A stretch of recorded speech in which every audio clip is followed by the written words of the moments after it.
Hey, all my Crimsonites, and welcome to the Crimson Cure channel, where we embrace our femininity, increase our womanly value, and celebrate our brothers. So join me on our feminine journey to learn, heal, and grow.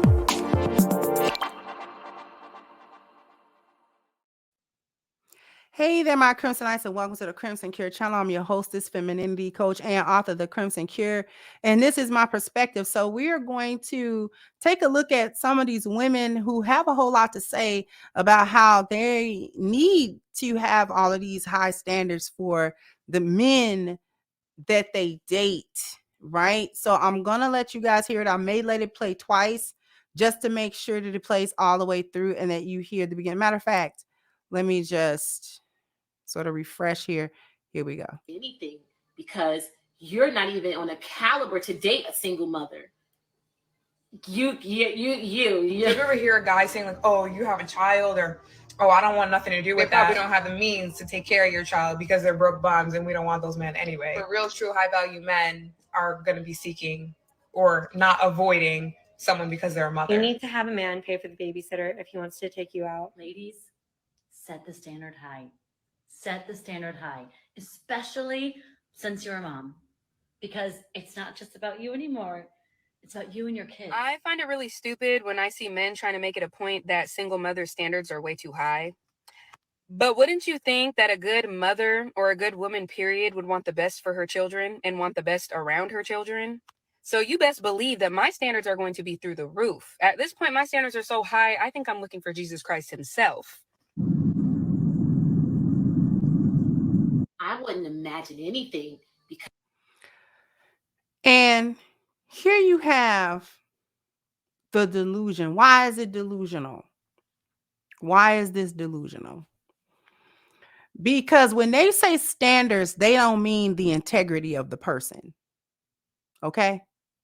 When these women say standards, they're talking about money. They are not talking about the integrity of the man. All right? That's number one. Let's get that straight. They are not saying that it didn't work out with the father of my children or child. So the next man that is in my life has to be of high integrity, of high moral standing, because I need to make sure that they are not going to hurt or harm my child simply because it is not their child. And I don't want to expose my child to anyone who would harm them on any level. So that person has to be a good person. That person has to be that person has to be a good person. They're not talking about that. They're not talking about the character of the man. They are not talking about whether or not the man has good spiritual or good moral compass. They are not talking about if the man has a nurturing spirit, or they're not talking about that. They are talking about my standards are high for a man to have a specific amount of money because I'm coming to him with a ready-made family. And I need him to have more money, have more means, have more status than the father that I chose to have my children by. Because it's interesting how these standards did not exist when you were having kids with these guys. And they'll use, "Oh, well, I was young and, I didn't know any better." But I don't find that to be particularly a good argument, because especially if you have more than one. The only time that argument might work is if you had your one and only child and you were like 16 or so. You could be like, "I was fast and I was young and I was stupid and I was just out there." Or I had a little boyfriend. I thought, it was going to be all right. And I got pregnant. I almost could use the young and stupid. Not when you are in your 20s and 30s and you got 5 or 6. We can't use that excuse, beloved. We can't. No. You're not going to be able to make that same mistake several times and still get to say it was some type of mistake, or you were in some type of, a mental fog where you couldn't make the proper decisions. So they're not talking about wanting some man with, like I said, a good character and things of that nature. They just want somebody to come and alleviate their financial woes. They also want to try to prove to their baby daddies and to themselves that they can pull better grades of men than the one that they had that kid by. This is a personal thing. This doesn't have anything to do with the men that are going to be around their children. If they think that they can pull a guy for commitment that is going to be better than the father of their children, he's going to look better, he going to have better money, he going to have sex better, and he going to have a better status and all this other, he going to drive a better car, blah, blah, blah, blah, blah. He's going to provide for them in ways that the baby daddy never did. They're just looking for a way to flex on the baby daddy. Please understand that that's what they're looking to do. Has nothing to do with upholding the integrity of their families, because if that were the case, why come you can't work it out with your baby daddy? What's going on with him? What's going on with you and him that he's so detestable to you? Because you get this stuff from women who have small children, like child not even a year, and they already be talking about how they don't like the baby daddy. How you don't like him already? What'd he do? Sometimes they be pregnant still, talking about they don't like their baby daddy, and he's not this and he's not that, and he's, low down, and he's not, capable, and he a bum and he a dusty. But you was just laying up with this Negro 6 months ago. You let him smash a couple of weeks ago. The child is 3 and he's still coming through smashing. So, like, who are you fooling?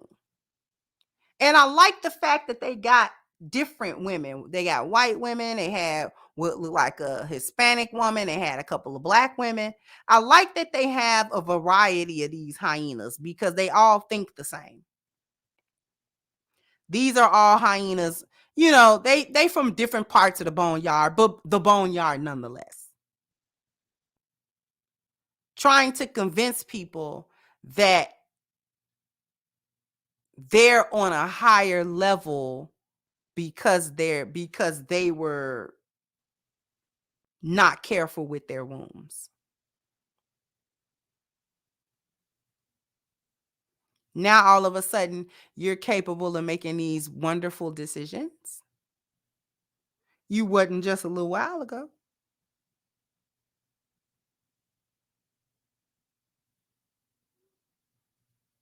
You had them kids by a man you claim is a no good some or somebody.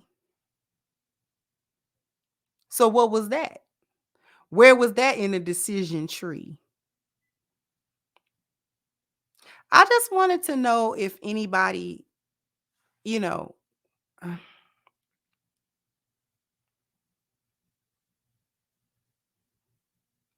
it's sad. It's a sad thing. It's a sad day. These women are so delusional. Even the people in the comment section, he said, where were those standards when you was let homeboy go raw? Now you putting his responsibilities on another man. Standard is no babies before the husband. Wow, is this what we've come to? This is exactly what has been come to. But the standards weren't that high for the man you allowed to penetrate and impregnate you. Right. Where are those baby daddies at? Not holding them accountable, but want the next man to pick up the slack. These videos don't help like they think they do. Exactly. Okay. So the new man has to pay for everybody else's sins. Should have had those standards when you're getting pregnant out of wedlock. Right? Fellas, just remember you're not a high value man if you don't consider a woman with children to start your own family with. This is just a defense mechanism because they've put themselves in a box. Ever since Kevin Samuels got popular enough to shine such a bright light on the whole single mother thing and the high value man thing and how those are not men's first choices, they've been butthurt ever since. And that man is long gone and they still butthurt over it. Live with your choices, mama. And be happy. Y'all say y'all living y'all best life no matter what. Okay. Jump down in the comment section. Let me know what you think. Like, share, subscribe to the channel if you have not. Once again, I'm your hostess, The Crimson Cure, and this was my perspective. Bye-bye, Crimsonites.